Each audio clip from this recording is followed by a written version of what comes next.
for you to forgive, in order for you to show patience, you first have to realize how much patience has been shown towards you. I'll tell you this, honestly, patience is not an emotion.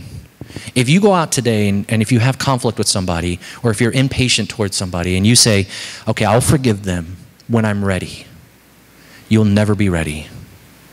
Because forgiveness fundamentally is not an emotion, it's an action. And Lewis Smead says, here's the action. You have to set the other person free, but you will only set them free inasmuch as you realize that you yourself were set free. We have the only God of the universe, and Hebrews 12:2 tells us this, who endured. You know what he means by that? He means that as Jesus sat on the cross, Jesus didn't just suffer, he was patient.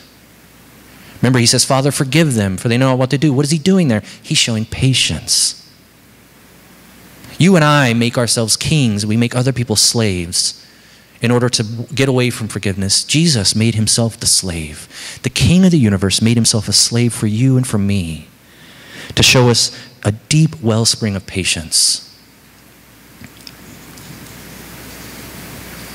And I'll be honest with you, I'm going to try to hammer home these character traits over the next 6 weeks, 5-6 weeks. And I'm hoping that as a community we can hear this word of God and actually want to emulate some of this character. But here's what Jesus says. You'll never be patient if you try. It's not going to work that way. And you'll never be patient with another human being if you wait to feel patient towards another human being. It won't work that way. He says you have to realize that you're no better than the servant in this story who went off to his fellow servant and said, pay me now. And the king says to him, don't you realize how much I forgave you? How patient I was with you. Only when you realize that in and of itself, and only when the gospel drops into your heart and begins to change you, then and only then will you be more patient towards other people. Because why? When somebody wrongs you, you'll be able to pay down that cost because you know what Jesus paid down for you. When somebody wrongs you or hurts you, you'll be able to show patience towards them because you will see first the Lord of the universe showing ultimate patience for you and for me.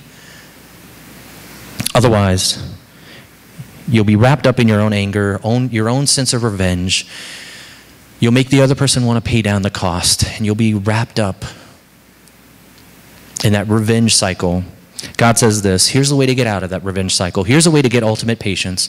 See the one who first had patience for you on the cross, who looks at you and says, you've lived utterly selfish lives, broken, lost, consumed with yourselves. You guys, you make slaves out of everyone around you. You want to be the king.